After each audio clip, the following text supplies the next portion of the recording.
Hello, it is I, Broderick Wallace, once again. It is raining. To paraphrase Julius Caesar, something like, I don't know, in Albion the rain, it doth raineth, and it certainly does. It really knows how to rain in this country, and this is problematic, seeing as though I am a window cleaner. It means I get days off here and there. Guilt-free days off. They are guilt-free, but not worry-free. And yet the worry is more distant these days, to be honest.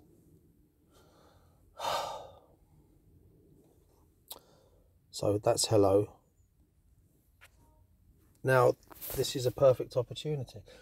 And as soon as I press record, it stops raining again. Oh, there is a light smattering. Okay. See, I always have to make this judgment call. Is it raining enough to warrant me sitting in the van, or should I tell you what, I'll wait just 5 minutes, and if it's not raining hard again within 5 minutes, then this video will not exist and I shall be working. Non-existence. That's kind of the topic of this video, coupled with speech. Now, when you practice the meditational art of clearing the mind, existing, simply existing, no thoughts, vacancy, void, it couples extremely well. Oh my God, I just saw two people driving past me, one of them about 6 inches from the car in front. I don't know what it is lately. People are just thick. I've never seen such bad driving these last couple of weeks. There must be something in the stars. Oh God. See, this is okay. This is going to be about comparisons as well, about relativity. So the more conscious you become, the more relaxed, the more aware. The idea is that you're becoming more centered, more evolved, if you like. Although we have to have a sense of humor about this because we're all human. But it does mean that, comparatively speaking, the world of nutters, the volume is going to be increased on that aspect. So therefore, that creates more friction and frustration to attempt to scuttle your attempt at calmness. So it's amazing how that works. So looking at this image here on the screen, the essence of the symbology is described rather than inscribed. It's the absence of all quality and the juxtaposition of that abstinence against the surrounding description that creates two opposing qualities. One of them, from a kind of, I guess, I don't know, materialistic, skeptical viewpoint, you would say it's just a trick. The only thing that exists there is the trees in that particular pattern, and the nothingness, the absence is just a byproduct, an optical illusion from the standpoint of the observer. This is not so, though. There is something about nothing. There is something about nothing. Now, the more familiar you become with emptiness, with nothingness, the more full you will become. I appreciate that I'm sounding a bit like some, guy with a long moustache, I don't know, some Chinese guru or something.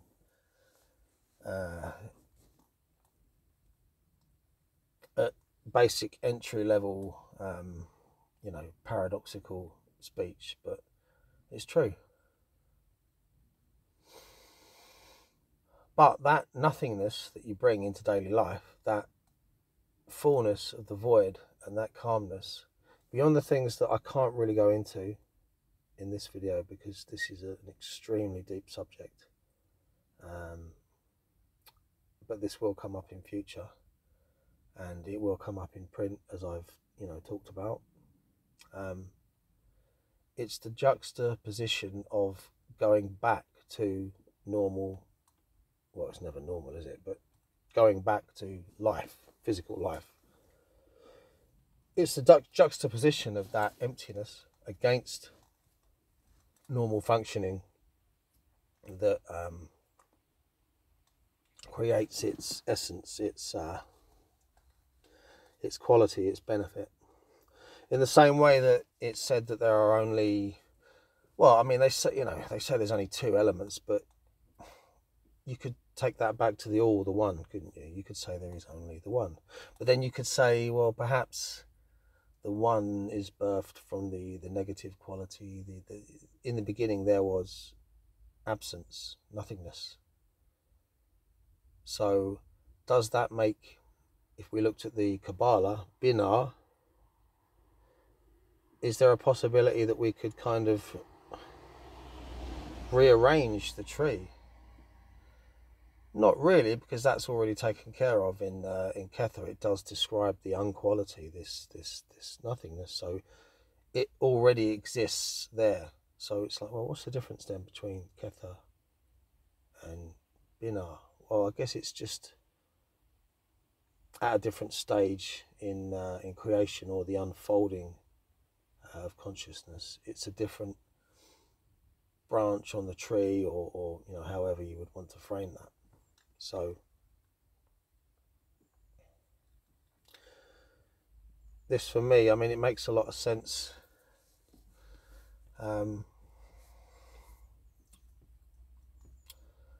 You know, not to look at God as male or female, but to be beyond any such distinctions. Those distinctions are the first two elements, or the splitting into, we could say, fire and water, the active element and the passive. But you see, the passive element is defined by the active element, and the active element is also defined by the passive. They come as a pair at the same time. And the result, or you know, the product of active versus passive is the relationship. That's air. And the whole thing working its magic, creating something, is earth. It solidifies in a system. And this is the mystery of the elements from that kind of cosmological point of view. But anyway, let's go on to speech. It's still, is it 5 minutes yet? It's 7 minutes, and it's beginning to chuck it down again, so we're safe. I have to keep touching the screen every now and then, because for some reason my phone just decided that after 10 minutes it would switch off the recording, and it never has done that before. So the wonders of technology. Right.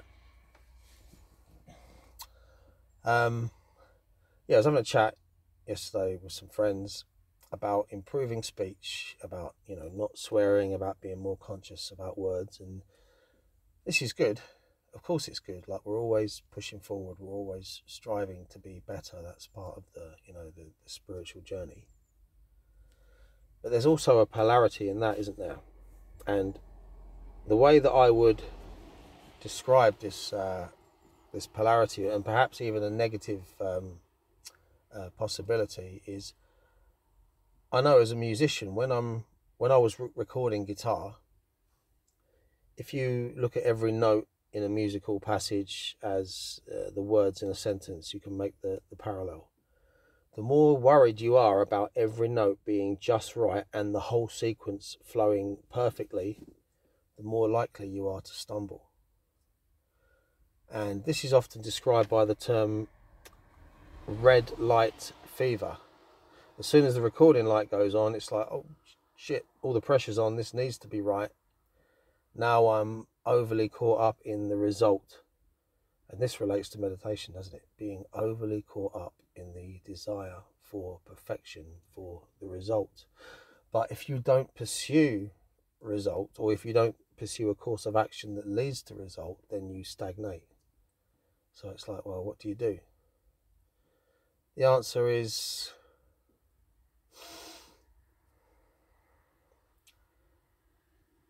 tricky, isn't it?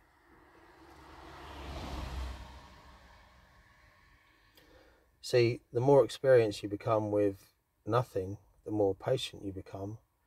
You should develop a confidence, knowing that your words come from a good place, ultimately, that you are heading in the right direction, and allowing that flow without too much pressure, without too much strain. It's a bit like, say for instance, if you've decided, right, I'm only going to say words, I'm going to make all my words really count, everything that I say, and that's fair enough. But then there's a ring at the doorbell, your friends come round, you're sitting there chatting, and they know you from the past, they expect certain patterns from you. And if you just sit there like, you know, cross-legged, looking all vacant, and only, you know, answer in very short bursts, you're going to make that person feel extremely uncomfortable, and thus you are not creating harmony, you're not being kind. This is another issue, kindness, but you know, so it can work against you. It can be kind of rude. You know, this is what I've found. Like, I don't think there's anything wrong in giving people a little bit of what they expect in order to create harmony. It's making other people feel comfortable. So being flexible with your want for improvement personified in your words and actions. Now, I've been prosecuted for wrong speech, so I know all about this subject deeply, intimately. I've been fined and sentenced to a certain period of community service. The rain. Just let this car go.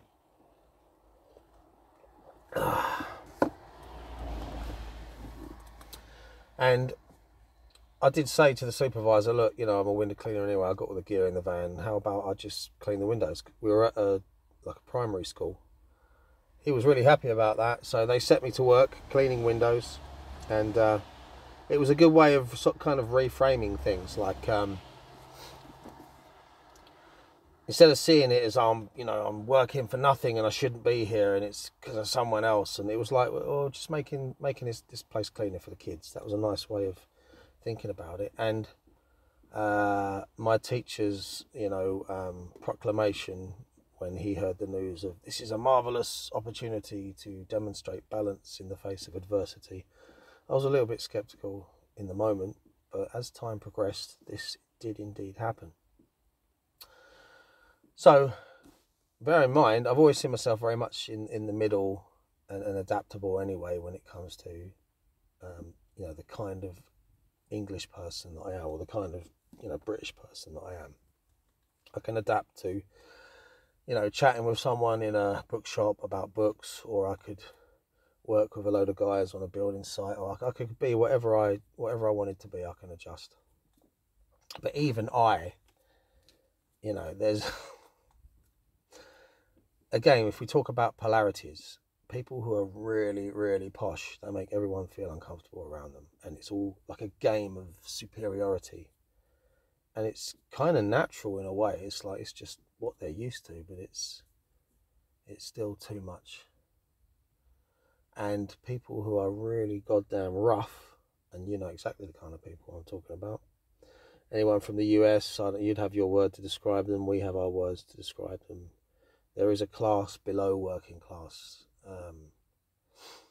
and this is all debatable, and there's a lot of flow, and we can all be a mixture of different things. And what I found was the guys that I was having to work with were actually all really nice people. Now, some of the things that came out of their mouths were shocking, I'll be honest. But not being offended and kind of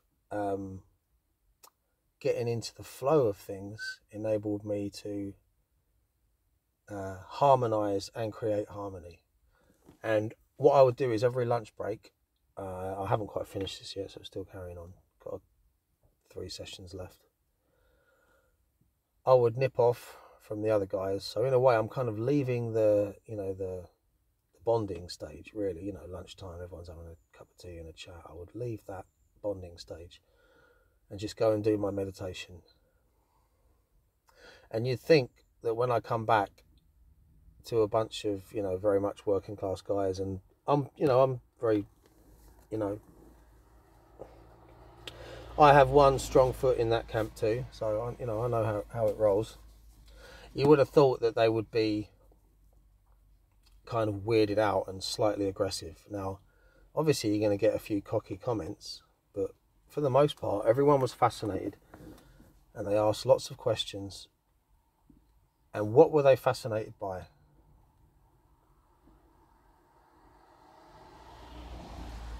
They were fascinated by the fact that someone was deriving pleasure, harmony and fulfillment from their viewpoint, nothing, just from perfect stillness.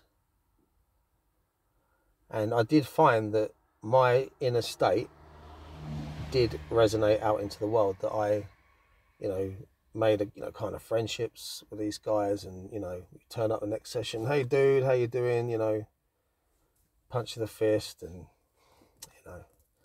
just, choosing not to, basically not being willing to participate and harmonize with the kind of speech that was going on as a form of service towards making things easier for me. All these things related in my mind. It's been really profitable for me and a valuable lesson. And it just goes to show, I mean, some of these guys are alcoholics, there was some, obviously they're not going to be unfamiliar to drugs, and I'm not unfamiliar to these two things, more so in my past. Don't mind a beer every now and then, but apart from serious psychedelic engagement, I'm not into any recreational drug use. So everyone's got their addiction, everyone's got their fix, that thing that they need. So they were fascinated because they could see the parallel, right? This guy needs silence and stillness. And that silence and stillness had the same effect as the antidepressants that at least one of these guys was on, and perhaps more of them, because they like to throw these things about like they're going out of fashion. Just had a dude walk past me. He's like looking, what's he doing there? Just gave him a wave. He just waved back immediately. It's like harmonizing, So you make that first move to harmonize. People naturally want to harmonize, to mimic. It's really cool when you start to grasp that more and more, instead of being immediately offended. And this brings us to, actually I better move the picture a bit, make sure the screen doesn't stop. Are we still, stop that, I think we're still recording.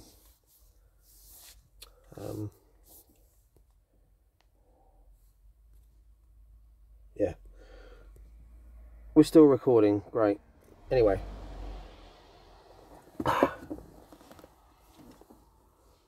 where was I?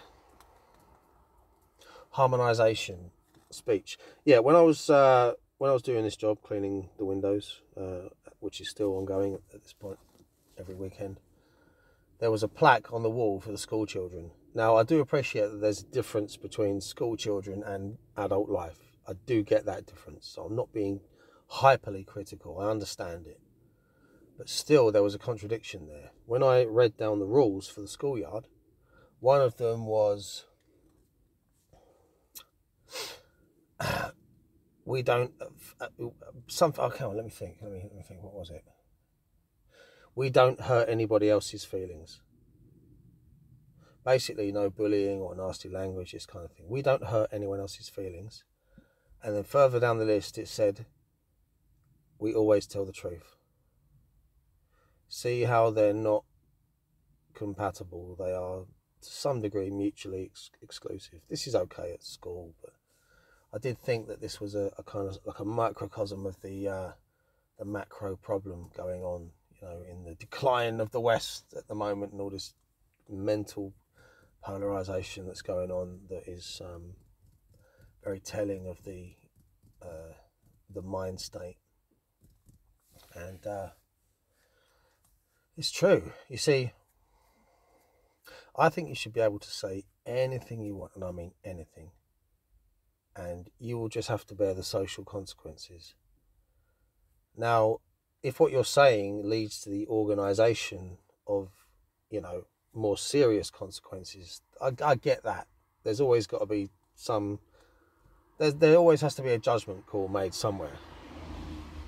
But I don't think words should be made crimes of.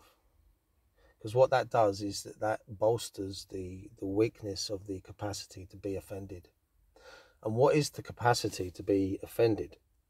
It's a different kind of nothing, isn't it? It's, instead of the fulfillment of nothing, it's the frustration of, something which is just existing, in someone else's head that they verbalize. We could get into the, the magic of words and all that, but we're not talking about magicians, battling each other here, are we? We're just talking about,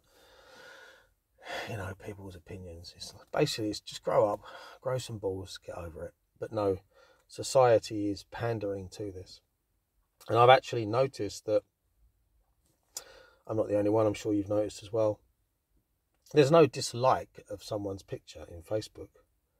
And if you type something, which I haven't done for a very long time, I'm glad to say, but I remember a little while back, as I was struggling and fluctuating in certain patterns in life, I attempted to write something quite extremely negative, and it wouldn't allow me because the algorithm recognized that this was wrong speech.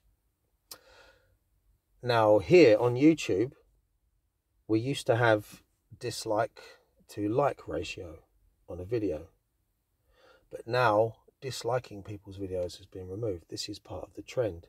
There is to be no hurting people's feelings. There is to be only positivity. That smile, just keep that going. Just everyone do what you're told. Smile, be nice. Not really possible, is it? You see, you need that option in order to grow.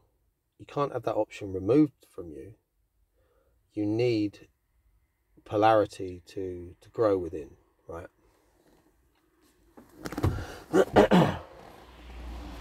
If we extend these polarities to trying to think the right word, come to me. See, I need to access silence now in order for this word to come. This is fascinating. So if I just go blank for a moment, it's not suburban.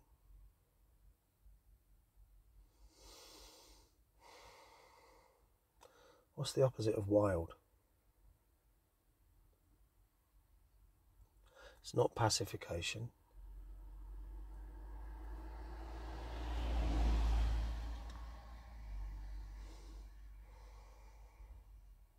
Domestication. That's the word that I'm looking for. Delivered by nothing. Just stopping. Something does the work. Anyway, you can see this expressed in dogs.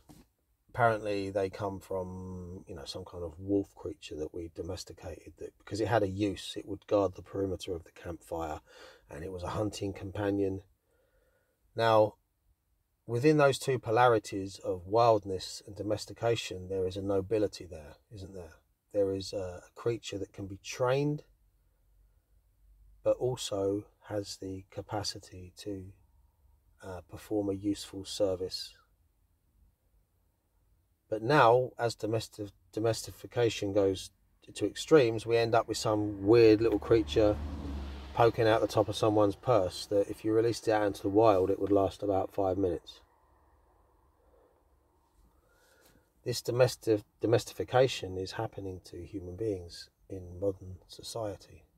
This is why I relish and love this opportunity to live on the road, up against the elements, up against chance, honing my abilities against hardship. I am undomesticated, but I'm not fully wild because I'm engaged in Hermetic practice. I'm engaged in the discipline of working life. So there's a balance there between wildness and domestication. If you look at it like the difference between predators and prey, like if you think about a load of sheep all sort of huddled together, you know, none of them want to be on the edge, so they start, you know, attacking each other. I don't know if this is how they behave exactly, but I can imagine this. And this is how people have become about words, you know, like if that's all you got to worry about, if that's what gives you your, I mean, again, it's like sexuality as well. It's like walking around with this label, a label. This is the kind of sex I like to have. This is a label that describes me. This is domestification. This is decline. But you see, I'm not hard line, I'm balanced. Because there needs to be understanding about all these issues. There needs to be calmness. There needs to be dialogue. There needs to be an opportunity to face the wild and reap the rewards of domestification, to create the ennoblement, the disciplined yet strong individual that lies between these two points. So, with the help of nothingness, one is able to improve one's speech or behavior without panic,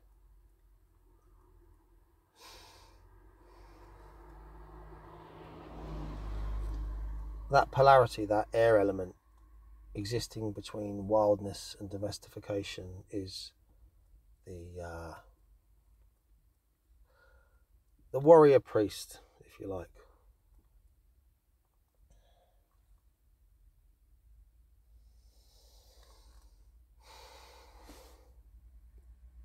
A moment's silence, if you please. Let's finish this tea.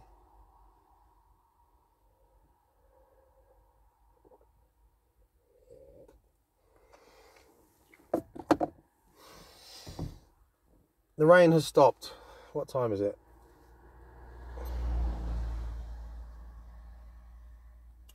20 to 3, which means it's going to be dark in about half an hour to 45 minutes, which means there is no time left for me to work, I guess. With my body that has been freed of physical labour today, I shall have more energy for my mind in order to dedicate to other things that need doing. Good stuff. Well, we got another video done. Hopefully this makes sense. It makes sense to me. So I shall wish you a pleasant day, evening, wherever you are, whatever you're doing. I wish you balance. Stay balanced. Stay cool. Good boo. Where's that button? I always do this.